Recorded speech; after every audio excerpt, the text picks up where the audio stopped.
इस समय टोहाना में मौजूद हूँ। टोहाना में किसानों की एक महापंचायत चल रही है। इस समय कुछ जो किसान नेता है वो हमारे साथ जुड़ेंगे, उनसे भी बातचीत करेंगे। डॉक्टर सिक्किम नैन वो हमारे साथ जुड़ेंगी, राकेश टिकैत है वो हमारे साथ जुड़ेंगे, काफ़ी ऐसे नेता वो हमारे साथ जुड़ेंगे, उनसे भी बातचीत करेंगे। और आज टोहाना के अंदर किसान महापंचायत रखी गई है। लगातार डल्लेवाल साहब की अगर बात करें कनौरी बॉर्डर पर आज उन्होंने 1 महीने से ज्यादा हो चुका है जो अमन अनशन पर बैठे हैं। उसी में महापंचायत के अंदर डॉक्टर सिक्किम हमारे साथ पहुंचे हैं। किसान आंदोलन का एक चमकता हुआ चेहरा, किसान आंदोलन में लगातार आपने देखा कि संघर्ष करते हुए आपको नजर आए थे। तो आज इनसे पूछेंगे टोहाना पहुंचने का उद्देश्य, क्योंकि काफी समय हो चुका है किसान आंदोलन में अनएक्टिव नजर आ रहे हैं। क्योंकि पहले अगर बात करें टोल प्लाजा की, जो खटखट टोल प्लाजा था, उस पर सिक्किम एक बहुत बड़ा चेहरा था। तो आज जानेंगे कि आगे क्या इसका जो कदम है वो रहने वाला है। डॉक्टर साहब नमस्कार। नमस्कार। तो आज टोहाना पहुंचे हैं, क्या उद्देश्य है? हमारा उद्देश्य ये है, जो सरकार ने हमारे साथ वादा खिलाफी की है उस चीज को हमने याद दिलाना है। आप लोगों को पता कि हमारी एक दूसरी फोरम है जो जिसको ये कह सकते हैं कि किसान संयुक्त मोर्चा 2 या सेकंड, जो लगातार आंदोलन किए हुए 1 साल से, पर सरकार सुन रही। उसी एवज में जो हमारे डल्लेवाल साहब है लगातार आज 40 दिन हो गया अमर अनशन पर उसकी सुध लेने के लिए सरकार तैयार नहीं है। तो हम सरकार को जताना चाहते हैं कि लड़ाई हमारी आज भी एक ही है, हमारे रास्ते अलग हो सकते हैं, मंजिल एक है और उनकी सुनी जाए और उनका अमर अनशन है जो उसको तोड़वाया जाए। यदि यही हालात रहे तो इस सरकार को दोबारा से दिल्ली की तरफ कुछ करते हुए हमें डर नहीं लगेगा और हम उसकी तरफ दोबारा से कुछ कर सकते हैं। सरकार को एक हिदायत दी है कि अभी हम उसी ताकत के साथ तैयार खड़े हैं और दिल्ली हमसे दूर नहीं है। तो सब मैं देखिए कड़वे सवाल आपसे पूछूंगा, 40 दिन के बाद डल्लेवाल साहब की आज कैसे याद आई? नहीं, डल्लेवाल साहब जिस दिन 17 दिन हुए थे उसी दिन मैं मिलके भी आई थी और लगातार आंदोलन के ऊपर हम नगाह बनाए हुए हैं। जबकि आपने पता कि जो दोनों फोरम में है उनके कुछ मतभेद है, पर हम जिस किसान संयुक्त मोर्चे के ऊपर काम कर रहे हैं हम उनके साथ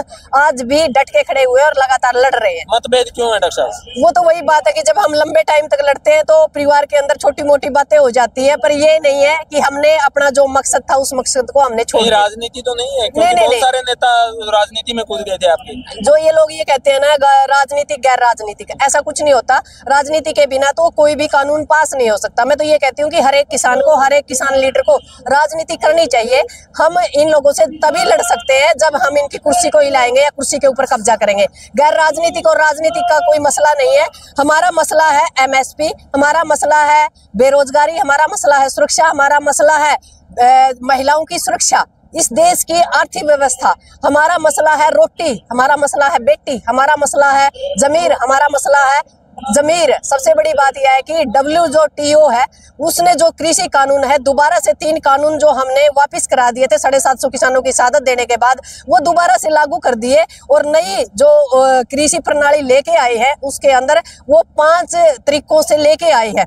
तो सरकार ये मत भूले कि हम अनपढ़ किसान नहीं है, पढ़े लिखे किसान है। उसकी हर एक निगाह, हर एक जो एक्टिविटी है उसके ऊपर हमारी निगाह है और उसको दोबारा से मुंह तोड़ जवाब देने के लिए हम तैयार है। 750 हम दे के आए हैं, 7,500 और हम दे सकते हैं, क्योंकि इस देश को बचाना हमारा हक भी है, हमारा कानून भी है और हमारी मजबूरी है, क्योंकि हमारी नस्ल और फसल बहुत जरूरी है। इस सरकार की तरह हम बेऔलाद नहीं है। ये बातें आपकी चुनाव से पहले भी आंदोलन में देखने को मिली थी, लेकिन चुनाव में कुछ असर नहीं देखने को मिला। बीजेपी फिर आ गई। नहीं, वो तो EVM का मामला है ना।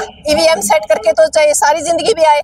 ये EVM का जो मामला है ये विपक्ष को उठाना चाहिए। जैसे कि कांग्रेस एक बड़ी पार्टी है, पर जो पार्टियां एक ही थाली के चट्टे बट्टे हैं और EVM सेट करके, जबकि सारी जनता त्राही त्राही कर रही है, सारा देश सड़क के ऊपर है। तो आप मान सकते हो कि सारा देश सड़क के ऊपर है और सरकार बीजेपी की बन रही है। यहाँ गड़बड़ कहाँ है? EVM के अंदर गड़बड़ है।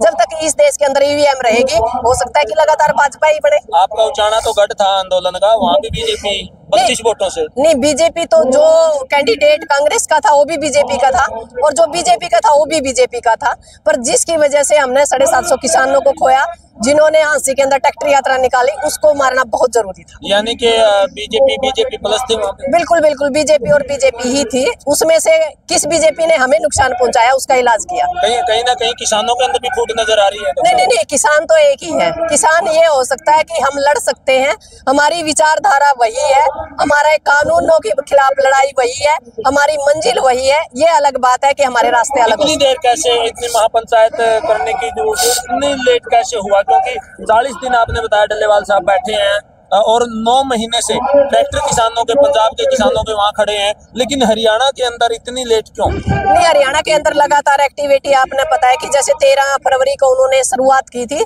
तो 14 फरवरी को हम वहां भी गए थे, पर उन लोगों ने कहा कि जब हमें आपकी जरूरत होगी हम आपको बुला लेंगे। उन्होंने बुलाया नहीं और हम जा नहीं पाए, क्योंकि बिना बुलाए फिर किसी के मामले में टांग अड़ाना भी कहीं ना कहीं सही नहीं। अगर सांझी मांग है, बुलाने से तो साथी में जाते हैं, अगर सांझी मांग है तो उसमें बुलाने की जरूरत नहीं, बुलाने की दिक्कत इसमें ये है कि वो 2 फोरमों की लड़ाई थी, यानी किसान संगठन की। सभी किसान संगठनों ने आंदोलन को स्थगित किया था।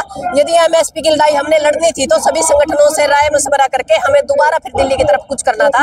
उन लोगों ने कुछ जल्दी करी, पर जो भी हुआ वो हमारे साथी हैं। आज भी हम उनके साथ तन मन धन से हैं, कल भी उनके साथ थे। और यदि कोई ज्यादती होती है तो इस सरकार की ईंट से ईंट बजाने में हम पीछे नहीं रहेंगे, क्योंकि लड़ाई हमारी वही नस्ल और फसल की है, रोटी और बेटी की। तो आगे क्या कदम रहेगा? आगे कदम ये रहेगा कि सबसे पहले डल्लेवाल साहब का कैसे अमर अनशन तोड़वाया जाए। जो एमएसपी की गारंटी है, जो WTO ने हमारे ऊपर दोबारा से हमला किया, जो 3 काले कानून थे उनको 5 कानूनों के अंदर जो सरकार लेके आई, उसको तोड़ने का कैसे काम किया जाए। इस सरकार ने, जो केंद्र सरकार ने कानून बनाए थे, वो राज्य सरकार के ऊपर मतलब थोप दिए गए कि आप इन कानूनों को लागू करो, जबकि राज्य सरकार ये कानून लागू नहीं कर सकती। केंद्र सरकार मनमानी करने के लिए मतलब बार बार राज्य सरकार के ऊपर दबाव बना रही है। हम सरकार को बता देना चाहते हैं कि हमने हथियार रखे हैं, चलाना नहीं भूलें। एमएसपी सैनी साहब ने काफी बार बयान भी दिया है, अखबारों में भी छपा है, चैनलों पर भी चला है, हरियाणा के अंदर तो मिल चुकी है। ये एमएसपी एक राज्य का मामला नहीं है, ये पूरे देश का मामला है। सिर्फ हरियाणा से ये मामला पूरा नहीं होता, पूरे भारत की बात है। और यहाँ लड़ाई सिर्फ एमएसपी की, हरियाणा की नहीं है, पूरे भारत की लड़ाई है। जो नस्ल और फसल की लड़ाई है, WTO से जो हमारा कृषि जो क्षेत्र है उसको बाहर निकालने का मामला है, वो पूरे भारत का है, ना कि एक राज्य का। Thank you. ये हमारे साथ